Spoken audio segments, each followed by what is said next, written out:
Hi, this is Captain Mikey. I earned that nickname several years ago. It's a combination. So, wanted to do a brief video on model railroad wiring. One of the strongest recommendations I can make is to buy a Klein Catapult, that's spelled with a K. Both, it's a wire stripper cutter. Look it up online. I bought mine at Home Depot, I think, for about $28. You're going to save hours and hours of time with not using one of those crazy strippers and then having to do all the stuff you have to do with that. So you need to run a bus line. I ran 14 gauge stranded for a reason. I was going to, which I did, put my feeder wires and LED light wires and all that stuff into the strands and just soldered them right there. About halfway through this ordeal, I went to terminal blocks.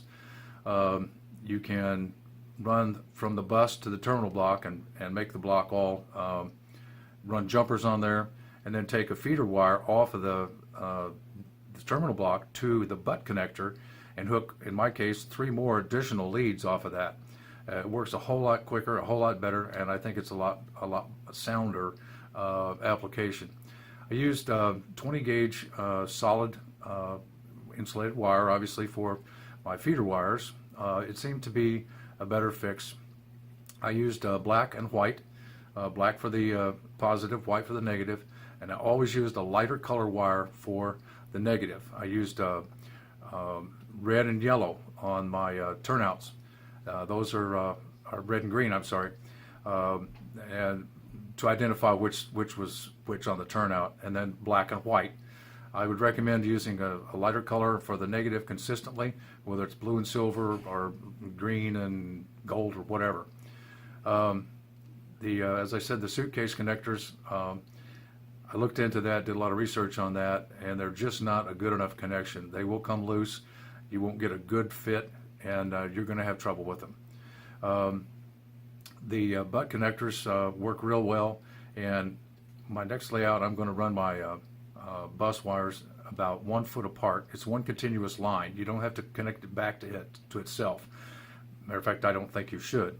So you just have one continuous line, and if you scrape off in advance, you need to twist it. I did that. I don't know, at this distance it's not that necessary, but you'll see all the other videos say twist your wire. And I scraped off about every foot or so a section. That took a little while.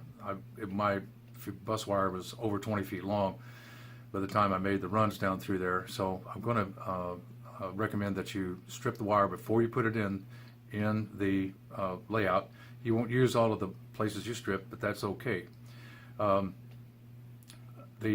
LED lights and any building lights, my switch lights, turnout lights, they're all separate colored wires. As I said, it's going to make a lot of difference. You might even use separate terminal blocks for your street lights or any just general lighting on your layout. And then I use turnout lights, which if you've seen my other video, you know about that. And then I will show you how I actually wired those up later on in this video. Materials, again, the Klein, K-L-E-I-N, Catapult, K-A-T-A-P-U-L-T, wire stripper cutter. Highly recommend it. Just don't even start with something else, because you'll end up messing around and wasting a lot of time, then going buy one of these anyway. So you need a good 25-watt soldering iron. I've got a Weller. That's straight off the shelf at Home Depot or Lowe's, all those places. I've ordered some liquid solder online that was recommended. I put it on with a brush. It works like a charm. It's not gooey and pasty, and it gets into everywhere you need it. You need your strippers and needle nose pliers. And outside of that, that's pretty much it for the electric tools that you need to wire this up. And I'll show you some video underneath my layout. I've got a circuit breaker, and I use the Digitrax Zephyr for my control center. I'll get the pictures right up and do a little video or audio underneath them, and maybe some video. So stand by. As I was saying, it's a bird nest on the ground. This is kind of a side view, let you see what's going on here. This being my first layout, I didn't do everything just right.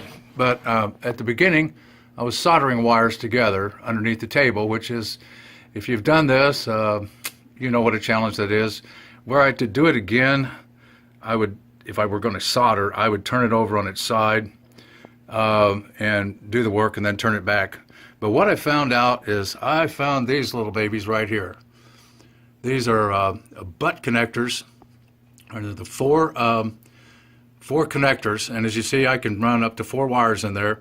What you do is you run one wire from your power source, which I've got mounted a couple of terminal blocks underneath, and use jumpers on them. I think I covered that in another video.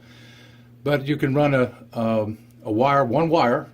You don't have to put 3 to the junction box. You run 1 wire for power or for the neutral, and run that into your butt connector, and then you can run 3 whites or 3 blacks or whatever you want to run off of there. And it's just very, very simple, very easy, and quick. And you don't have to solder upside down and get burnt. And I bought these at Home Depot. I got 100 of them for $7.50. And I'll take a picture of the